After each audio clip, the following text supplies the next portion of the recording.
يا مغرب الأوفياء أفخر، فما بلد إلا تمناك أما واشتهاك أبا وكاد يحكيك صوب الغيث منسكبا لو كان طلق المحيا يمطل الذهب، والليث لو لم يصد والشمس لو نطقت والدهر لو لم يخن والبحر لو عذبت. أنا أولا أحب المغرب، شعبها ملتزم متدين فيما أرى، وفيها ثقافة جمالية عالية جدا. أزعجونا بالحديث عن أهل الفساد في المغرب وما حدثونا عن أهل العبادة والفضل والعلم والكرم.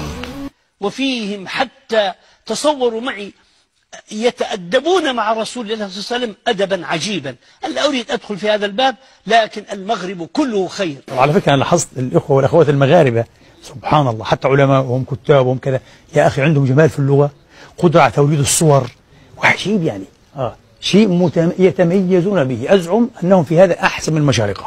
ثم أنعم الله على المغاربة حقيقة بثلة من العلماء الذين أقول دائما أنا فيهم، هؤلاء الذين انفتحوا على الثقافتين وجمعوا بين الحسنيين. فالفكر الغربي نقوه وغربلوه وأخذوا منهم السمين وتركوا الغث وتركوا المفيد وأخذوا المفيد، وهم أصلا أسسوا على كتاب الله وسنة الرسول صلى الله عليه وسلم، فجمعوا بين الحسنيين، فصار العالم المغربي عالم مميز.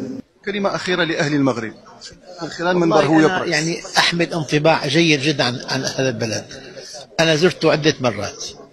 أول زيارة له عام 93 كنت مندوب سوريا في مؤتمر الأسيسكو.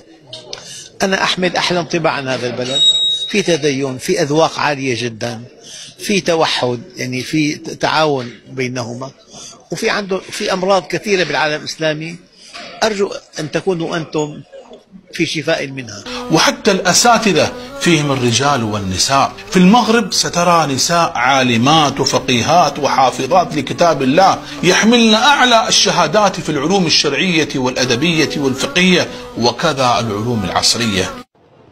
برضه الشاطبي خطف قلبي، والشاطبي الحقيقة عالم لم يأخذ حقه من التبجيل والاحترام الحقيقة كعادة علماء المغاربة. يعني المغاربة سبحان الله، المغرب كأنه مأخوذ من الغروب والشرق من الشروق. اللي عايز يتشهر يجي الشرق. يعني ابن عبد البر ما تشهرش الا ما جه الشرق، ابو الوليد الباجي ما تشهرش الا ما جه الشرق، ابن حزم يعني اتدفن لانه فضل هناك ما خرجش من المغرب.